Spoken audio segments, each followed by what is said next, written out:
শখের জিনিসও খুব সহজেই টাকায় বিক্রি করে দেই আমরা মানুষরা। কতই না অদ্ভুত আমরা, তাই না? হ্যালো ভিউয়ার্স, আসসালামু আলাইকুম। আজকে মনটা ভীষণ খারাপ।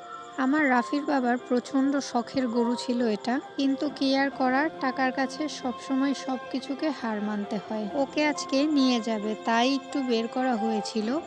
আর এই যে ওকে বের করার পরে আমাদের যে দুজনের দুই মশাই আছে ওরা খেলা করছিল, সেটা দেখছিলাম একটু। মানে নিজের মনটাকে একটু হালকা করার প্রচেষ্টা। তারপরে বিকালে রান্না বান্না করতে চলে এলাম। আজকে হঠাৎ কেন জানি না কি হয়েছিল, কোনো কিছুই খুব সুন্দরভাবে ভিডিও করতে পারিনি। একটু একটু করে ক্লিপ নিয়েছি আর একটু একটু করে আপনাদের সঙ্গে শেয়ার করলাম আর কি। দেখবেন যেদিন আপনার মন খারাপ থাকবে বা শরীর খারাপ থাকবে, কোনো কাজেই আপনার মন বসবে না। তবে কি আর করার, জীবিকার তাগিদে অনেক সময় অনেক ইচ্ছের বিরুদ্ধে গিয়েও আমাদের কিছু কিছু কাজ করতে হয়।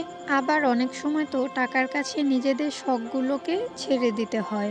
গরুটাকে দেখতে এসেছিল ব্যাপারীরা, কিছু অ্যাডভান্স করে গিয়েছে আর বাকিটা পরবর্তীতে দিবে। যাই হোক, কথা বলতে বলতে আপনাদের সঙ্গে এদিকে আমার রান্নাটাও কিন্তু হয়ে যাচ্ছিল।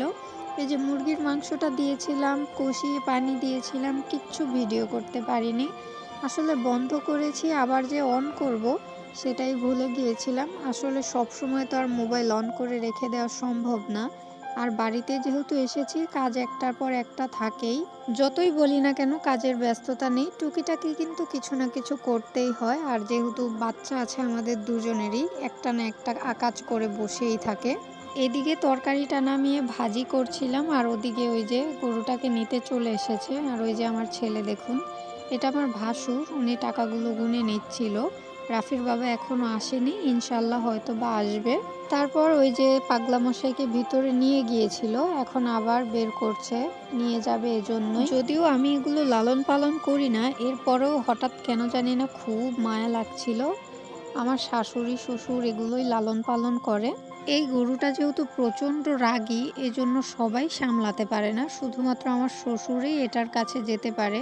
এই যে ওকে খুব কষ্ট করে তোলা হয়েছিল গাড়িতে, এবার বেঁধে দিচ্ছে যেন নড়াচড়া না করতে পারে।